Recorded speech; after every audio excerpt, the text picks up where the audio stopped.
నమస్కారం, శివాభి న్యూస్ కి స్వాగతం. నా పేరు సురేష్ బాబు. ఈనాటి వార్తల్లోని ముఖ్యాంశాలు.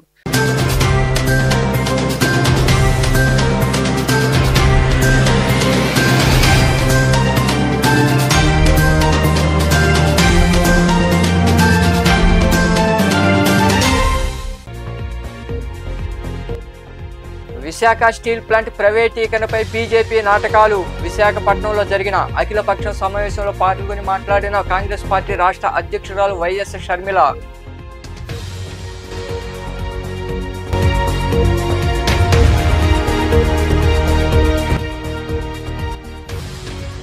త్రుటిలో తప్పిన ప్రమాదం. గూడూరు వెంకటగిరి ప్రధాన రహదారిపై చెన్నూరు వద్ద అదుపు తప్పి పంట కాలువలోకి దూసుకెళ్లిన లారీ. వాహన రాకపోక లేకపోవడంతో ఊపిరి పీల్చుకున్న స్థానికులు.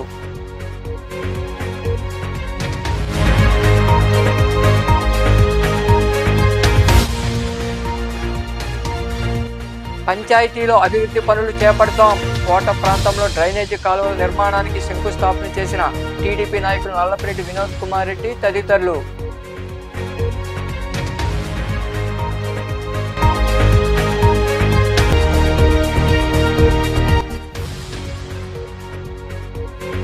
కోటమ్మ తల్లికి విశేష పూజలు.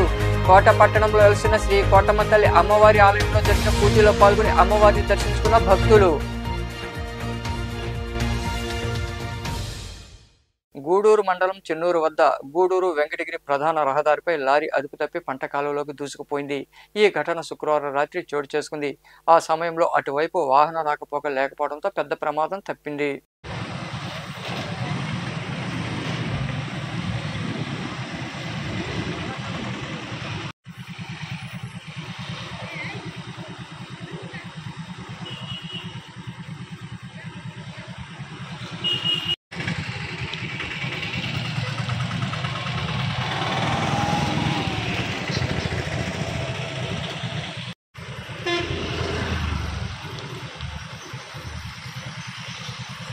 గూడూరు ఎమ్మెల్యే పాసం సునీల్ కుమార్ సహకారంతో మండలంలో పలు అభివృద్ధి కార్యక్రమాలు చేపడుతున్నట్లు టీడీపీ నాయకులు నల్లపరెడ్డి వినోద్ కుమార్ రెడ్డి తెలిపారు. కోట పంచాయతీ పరిధిలో డ్రైనేజీ కాలువల నిర్మాణానికి ఆయన భూమి పూజ చేశారు. కోట పంచాయతీలోని పల్లంగుంట ప్రాంతంలో నూతన డ్రైనేజీ కాలువ నిర్మాణానికి టీడీపీ నాయకులు నల్లపరెడ్డి వినోద్ కుమార్ రెడ్డి భూమి పూజ చేశారు. కొబ్బరికాయ కొట్టి పనులు ప్రారంభించారు.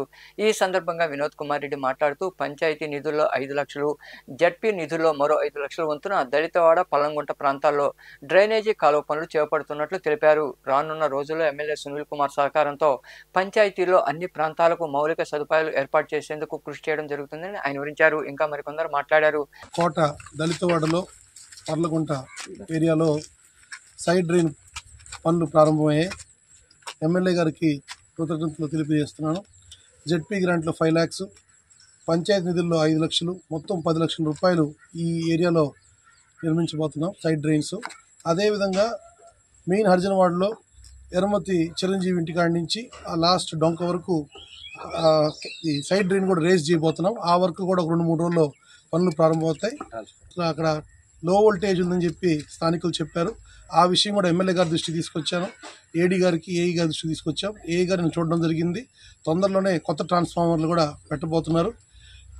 కరెంట్ ఎక్కడ కూడా అంతరాయం కలగకుండా, ఇబ్బంది లేకుండా చేసే బాధ్యత మాదని తెలియజేస్తున్నాను. ఈరోజు ఉదయం శ్యాంసుందరపురంలో కూడా అక్కడ తాగునీరు సమస్య ఉంటే అరుంధతి వార్డులో పైప్ లైన్ వర్క్లు కూడా ప్రారంభించడం జరిగింది. రేపు ఎల్లుండో ఎన్సీఆర్ నగర్లో కూడా 2 కరెంట్ స్తంభాలు మారుస్తారు పక్కకి. వెంటనే అక్కడ సైడ్ డ్రైన్ కూడా ఆ వీధిలో నిర్మించడం జరుగుతుంది. సో ఊర్లో అనేక ప్రదేశాల్లో అభివృద్ధి కార్యక్రమాలు జరుగుతున్నాయి. రానున్న రోజుల్లో ఎమ్మెల్యే గారి సహకారంతో మరిన్ని అభివృద్ధి పనులు కూడా చేసుకుంటామని సందర్భంగా తెలియజేసుకుంటూ ఈ కార్యక్రమంలో సర్పంచ్ ఎండ్ల వెంకటరమణమ్మ, మాజీ సర్పంచ్ పద్మమ్మ, నాయకులు మరి పోలయ్య, రాయపు పోలయ్య, మీజూరు చిన్నచంగయ్య, చంద్రప్రకాష్, కిరణ్, ఉమామహేశ్వరరావు, సురేష్ తదితరులు పాల్గొన్నారు. విశాఖ స్టీల్ ప్లాంట్ ప్రైవేటీకరణపై బీజేపీ నాటకాలు ఆడుతోందని కాంగ్రెస్ పార్టీ రాష్ట్ర అధ్యక్షురాలు వైఎస్ షర్మిల విమర్శించారు. విశాఖలోని ఎంబీ భవన్లో నిర్వహించిన అఖిలపక్షం సమావేశంలో ఆమె పాల్గొన్నారు. ఈ సందర్భంగా వైఎస్ షర్మిల మాట్లాడుతూ గతంలో చంద్రబాబు ప్రతిపక్ష నేతగా ఉన్నప్పుడు స్టీల్ ప్లాంట్ కోసం రాజీనామాలు చేస్తామని చెప్పారని, ఇప్పుడు ఎందుకు మౌనంగా ఉన్నారని ప్రశ్నించారు. స్వార్థ రాజకీయాల కోసం జనసేన, టీడీపీ, బీజేపీతో బహిరంగ పెత్తు పెట్టుకుంటే వైకాపా రహస్య పొత్తు పెట్టుకుందని ఆమె ధ్వజమెత్తారు. ఇది వరకు కూడా చూపించాం. చంద్రబాబు గారు 2021లో కేంద్రానికి రాసిన లేఖ. అంటే చంద్రబాబు గారు అప్పుడు విపక్షంలో ఉన్నారు, కేంద్రంలో బీజేపీ పార్టీ అధికారంలో ఉంది. కానీ అప్పుడు చంద్రబాబు గారు కేంద్రానికి రాసిన ఈ లెటర్ లో క్లియర్ గా లాస్ట్ లైన్ లో let me reiterate that the elected representatives of TDP are ready to resign for the cause of Vishakha Steel. So 2021లో చంద్రబాబు గారు ప్రతిపక్ష నాయకుడిగా కేంద్రానికి బీజేపీ అధికారంలో ఉన్నప్పుడు రాసిన లెటర్ లో చాలా స్పష్టంగా విశాఖ స్టీల్ ను కాపాడడం కోసం తెలుగుదేశం పార్టీ ఎలక్టెడ్ రిప్రజెంటేటివ్స్ అందరూ రాజీనామా చేయటానికి కూడా వెనకాడరు అని చెప్పిన లెటర్ ఇది. మరి ఇప్పుడు చంద్రబాబు గారు దీనికి ఏం సమాధానం చెప్తారు? చంద్రబాబు గారు ఒకప్పుడు వాజ్పేయి ప్రధానమంత్రిగా ఉన్నప్పుడు విశాఖ స్టీల్ ని ప్రైవేటైజ్ కాకుండా అడ్డుకుంది కూడా నేనే అని చెప్పాడు. ప్రతిపక్ష నాయకుడిగా నా ప్రాణాలు అడ్డేసైనా సరే విశాఖ స్టీల్ ను ప్రైవేటైజ్ కానీయము అని చెప్పారు.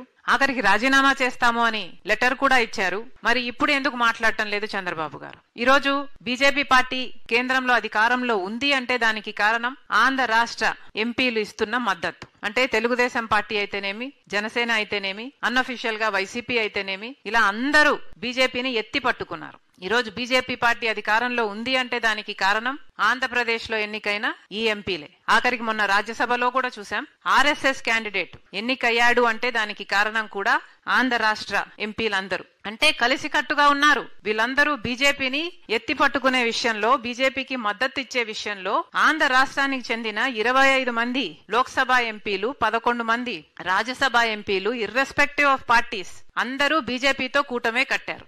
ఇది వాస్తవం. కానీ స్వార్థ రాజకీయాల కోసం కూటమి కడుతున్నారు. కానీ ఎందుకు విశాఖపట్నం స్టీల్ కోసం ఐక్యమత్యంగా ఎందుకు నిలబడటం లేదు? ప్రత్యేక హోదా కోసం ఐక్యమత్యంగా ఎందుకు నిలబడటం లేదు? పోలవరం ఎత్తు తగ్గిస్తున్నామని ఫ్లోర్ ఆఫ్ ద హౌస్ లో చెప్తే ఒక్క ఆంధ్రప్రదేశ్ చెందిన, ఆంధ్ర రాష్ట్రానికి చెందిన ఒక్క ఎంపీ కూడా మాట్లాడలేదు. ఎందుకని? ఈ ఎంపీలంతా నిలబడితేనే ఏదైనా సాధించుకోగలం. ప్రజాస్వామ్యంలో చట్టసభలకి ఒక విలువ ఉంది. ఉన్న నాయకులకు చట్టసభలకు వెళ్లడమే మానేస్తే ఇక చట్టసభలకు వాళ్ళకి ఎన్నికై ఏమి లాభం ఉంది? చట్టసభలకు వెళ్లాలి, ఫ్లోర్ ఆఫ్ ద హౌస్ లో కొట్లాడాలి, మన రాష్ట్రానికి రావాల్సిన మేలును సాధించుకోవాలి. ఈ రోజు విశాఖపట్నం స్టీల్ కు సంబంధించి ఇందాక అన్నగారు చెప్పినట్టు ఆ భూముల విలువ దాదాపు 20,000 ఎకరాల భూమి ఉంది. ఆ భూముల విలువ 4 లక్షల కోట్లు లేదా 5 లక్షల కోట్లు విలువ చేస్తుంది. అందుకోసమే మోడీ గారు ఆపరేషన్ సైలెంట్ కిల్లింగ్ అనేది మొదలు పెట్టారు విశాఖపట్నం స్టీల్ మీద. మొత్తం అంతా కుట్రలో భాగమే. ఒక్కొక్క విషయంలోనూ విశాఖపట్నం స్టీల్ కు సంబంధించి రా మెటీరియల్ అయితేనేమి, క్యాప్టివ్ మైన్స్ ఇయ్యకపోవడం అయితేనేమి, ట్రాన్స్పోర్ట్ లాజిస్టిక్స్ అయితేనేమి, ఎన్ఎండిసి అయనోర్ అయినా సరే, బొగ్గైనా సరే, ఎలక్ట్రిసిటీ అయినా సరే, గంగవరం పోర్ట్ ఇచ్చేయడమైనా సరే, ఇలా అన్ని విషయాలలో ఉన్న ప్రభుత్వాలన్నీ కుట్రతో విశాఖపట్నం స్టీల్ ని ఈ రోజు ఈ స్థాయికి తీసుకొచ్చాయి. మళ్ళీ చెప్తున్నాం, నేను పిసిసి అయిన తర్వాత కూడా విశాఖపట్నం స్టీల్ కోసం వాళ్ళని టర్మినేట్ చేస్తే 5,000 మందిని వచ్చి అక్కడ కొట్లాడడం జరిగింది. మొన్న కూడా నిరాహార దీక్ష చేయడం జరిగింది. మళ్ళీ చెప్తున్నాం, మీకు ఏ కష్టం వచ్చినా కాంగ్రెస్ పార్టీ మీ పక్షాన ఉంది. QRIQతో బాధపడుతున్న వారి కోసం ఈ వైద్య శిబిరం నిర్వహించామని డాక్టర్ సందీప్ తదితరులు తెలిపారు.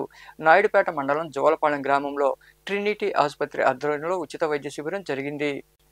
నాయుడుపేట మండలం జోలపాలెం గ్రామంలో ఉన్న మండల పరిషత్ ప్రాథమిక పాఠశాలలో ట్రినిటీ ఆసుపత్రి ఆధ్వర్యంలో వైద్య శిబిరం ఏర్పాటు చేశారు. ఈ శిబిరంలో రోగులు పాల్గొని వైద్య పరీక్షలు చేయించుకున్నారు. అవసరమైన వారికి మందులు అందజేశారు. ఈ సందర్భంగా డాక్టర్ సందీప్ తదితరులు మాట్లాడుతూ జోలపాలెం గిరిజన కాలనీలో ఉన్న ప్రధానోపాధ్యాయులు మస్తానయ్య, ఎంఈఓ అధవారం ఫౌండేషన్ అధినేత నాగూరాయ్కు ధన్యవాదాలు చెప్పుకుంటున్నామన్నారు. ఈ వైద్య శిబిరం ముఖ్య ఉద్దేశం QRIQతో బాధపడుతున్న పీడియాట్రిక్ ఎవల్యూషన్ చేసి వారి యొక్క ఐక్యూ డెవలప్మెంట్ ఎలా ఉందని తెలుసుకోవచ్చు వివరించారు. నేను doctor Sandeep Adavaram, Trinity hospital, Naidupeta. So అసలు ఈ ప్రోగ్రామ్ ఉద్దేశం ఏంటంటే, దీనికి ట్రినిటీ శిశు సంజీవిని ప్రోగ్రామ్ అని పేరు పెట్టాము. ఉద్దేశం ఏంటి అని అంటే, ప్రతి స్కూల్లో ప్రతి క్లాస్లో ఒక 10 మంది పిల్లలు ఉంటే ఆ 10 మంది పిల్లలు చదువులో రాణించరు. కనీసం ఒక 4-5 మంది పిల్లలు తక్కువ పూర్ ఐక్యూతో బాధపడుతూ ఉంటారు.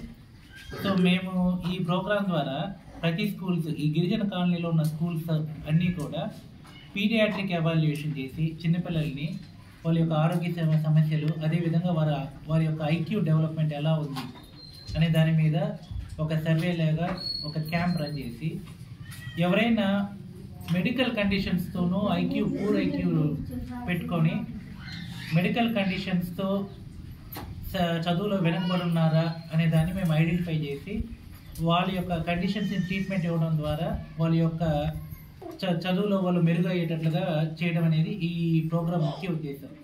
ఈ జోలపాలెం జీసీ ప్రాథమిక పాఠశాల హెడ్ మాస్టర్ని.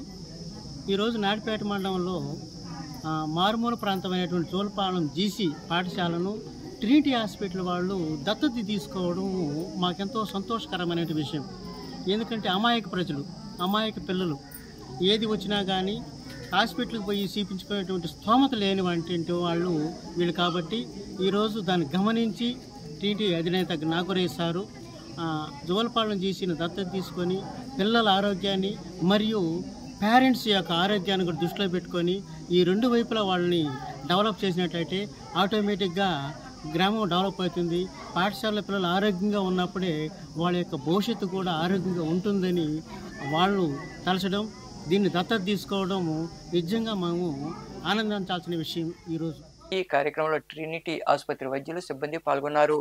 శ్రీకృష్ణ దేవరాయ కళా దర్బార్ రంగస్థలి తిరుమల తిరుపతి దేవస్థానం వారి ఆధ్వర్యంలో 35వ వార్షిక స్వర్ణోత్సవాల నృత్య కళా ఉత్సవాలు ఘనంగా జరిగాయి. ఇందులో భాగంగా మనుబోలు మండలం మడమనూరుకు చెందిన శ్రీ సిద్ధేంద్ర యోగి కళాక్షేత్రం నాట్యాచార్యుని పృథ్వీ పూర్ణిమ శ్రీ సిద్ధి విశ్వనాథ కూచిపూడి కళాక్షేత్రం నాట్యాచార్యుని కందల సుస్మిత వీరిద్దరూ కూచిపూడి నృత్యాన్ని అద్భుతంగా ప్రదర్శించారు. వీరు అవార్డులు అందుకున్నారు. ఈ కార్యక్రమంలో టీటీడీ మ్యూజిక్ కళాశాల principal Uma Muddubala, SV university principal Swarajyalakshmi, రాష్ట్ర యాదవ సంఘం నాయకులు నరసింహ యాదవ్ తదితరులు కళాకారులను అభినందించారు.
కోట పట్టణంలో కొలువై ఉన్న శ్రీ కోటమ్మ తల్లి అమ్మవారి ఆలయంలో శుక్రవారం సందర్భంగా అమ్మవారిని విశేషంగా అలంకరించి ప్రత్యేక పూజలు చేశారు. భక్తులు ఇరుగా పాల్గొని అమ్మవారిని దర్శించుకుని తీర్థప్రసాదాలు స్వీకరించారు.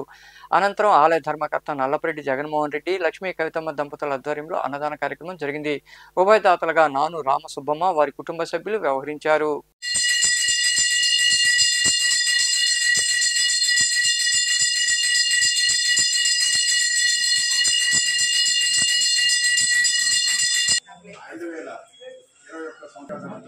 శుక్రవారం దాతలు ఈనాటి దాతలు చిట్టమూరు మండలం గుణపాడు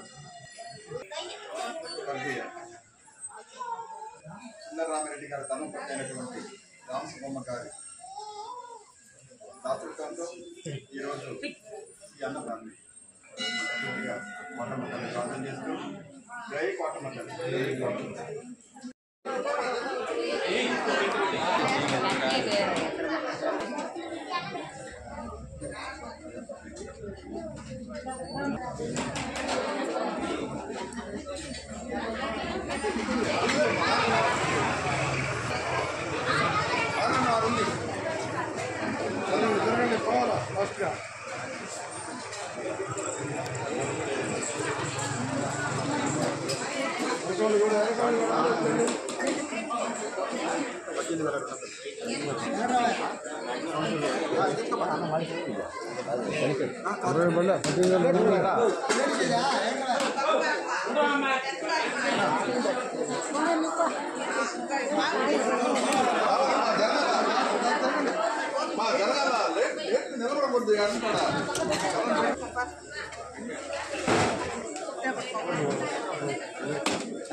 వాళ్ళిద్దరూ తీర్థాలు రెండు కలిసి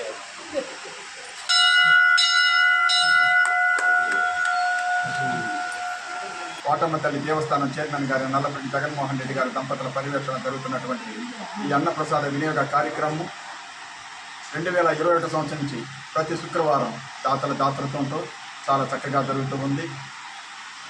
ఇట్లాంటి కార్యక్రమం తలపెట్టాలన్నా కూడా అదృష్టం కావాలి. ఎందుకనంటే మనకి ఎంత డబ్బున్నా ఇన్ని ఆస్తులున్నా సరే దాంట్లో తృప్తే ఉండదు. ఒక ఆకలి తీరిస్తే దాంట్లో ఉన్న పుణ్యము పరమార్థం అది అప్పటికప్పుడు తెలవదు. కొంతకాలం తర్వాత దాని యొక్క ఫలితం తెలుస్తుంది అనమాట. నారేయంగానే పంట రాదు, 6 నెలలు పడుతుంది అనమాట. అదేవిధంగా ఇలాంటి కార్యక్రమం బ్యాంకులో మన అకౌంట్ పడాలన్నా కూడా సరే పుణ్యం. ఇట్లాంటి కార్యక్రమం తలపెట్టాలి ప్రతి ఒక్కరు కూడా సరే. ప్రతి ఒక్క ఇంటి వారు కూడా దాతలయ్యి ఇట్లాంటి మంచి సేవా కార్యక్రమంలో పాల్గొంటే అంతకన్నా అదృష్టం ఇంకేం లేదన్నమాట. తర్వాత ఈరోజు దాతలు వచ్చి చిట్టమూరు మండలం గుణపాడు వాస్తవులైనటువంటి స్వర్గీయ నాను సుందరరామిరెడ్డి గారు వాళ్ళ అబ్బాయి స్వర్గీయ నాను ముని జనార్దన్ రెడ్డి గారుకి ఈరోజు సుందరరామిరెడ్డి గారి ధర్మపత్ని అయినటువంటి రామసుబ్బమ్మ గారు దాతృత్వంతో ఈరోజు కొన్ని వందల మంది ఈ ప్రసాదాన్ని స్వీకరించారు. అందరూ కూడా ఆయుర ఆరోగ్యాలతో అష్టైశ్వర్యాలతో భోగభాగ్యాలతో ఆనందంగా ఉంటూ, తరువాత ఇంకొక ముఖ్యమైన విషయం ఏంటంటే ప్రతి శుక్రవారం ఇక్కడ జరుగుతున్న అన్నప్రసాదానికి ముందుగానే దాతలు పేరు నమోదు చేసుకోవాలి. 2 నెలల ముందునే నమోదు చేసుకోవాలి. అది సంగతి. తర్వాత ఈ అన్నప్రసాదం అప్పుడు ముత్తూట్ ఫైనాన్స్ ఎదురుగా ఉన్నటువంటి బాలాజీ రెడీమేడ్స్ అధినేత రంగస్వాముల వారు ప్రతి వారం అరిటాకులు పంపిస్తున్నారు. ఎందుకనంటే ఇంతకుముందు డిస్పోజబుల్ దానివల్ల అనారోగ్యం అని స్టీల్ ప్లేట్లలో అరిటాకు పెడితే మంచిదని ఆరోగ్యంగాని ఆయన కలిసి మన చైర్మన్ గారితో మాట్లాడి ఆ కార్యక్రమాన్ని వినియోగిస్తున్నారు. అందువల్ల అందరూ కూడా చల్లగా హాయిగా అమ్మ ఆశీర్వాదంతో ఉండాలని మనస్ఫూర్తిగా బాబావాన్ని ప్రార్థన చేస్తూ వార్తలు ముగించే ముందు ముఖ్యాంశాలు మరోసారి.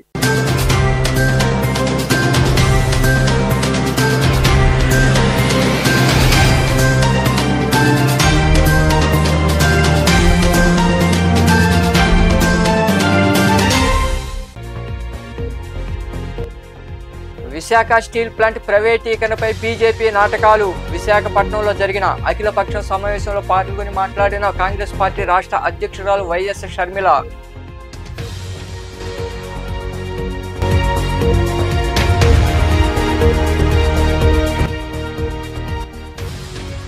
త్రుటిలో తప్పిన ప్రమాదం. గూడూరు వెంకటగిరి ప్రధాన రహదారిపై చెన్నూరు వద్ద అదుపు తప్పి పంట కాలువలోకి దూసుకెళ్లిన లారీ. వాహన రాకపోక లేకపోవడంతో ఊపిరి పీల్చుకున్న స్థానికులు.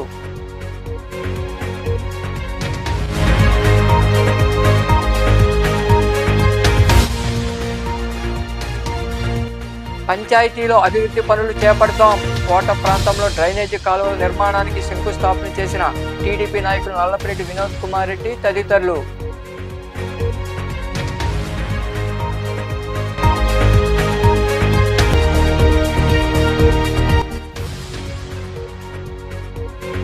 కోటమ్మ తల్లికి విశేష పూజలు.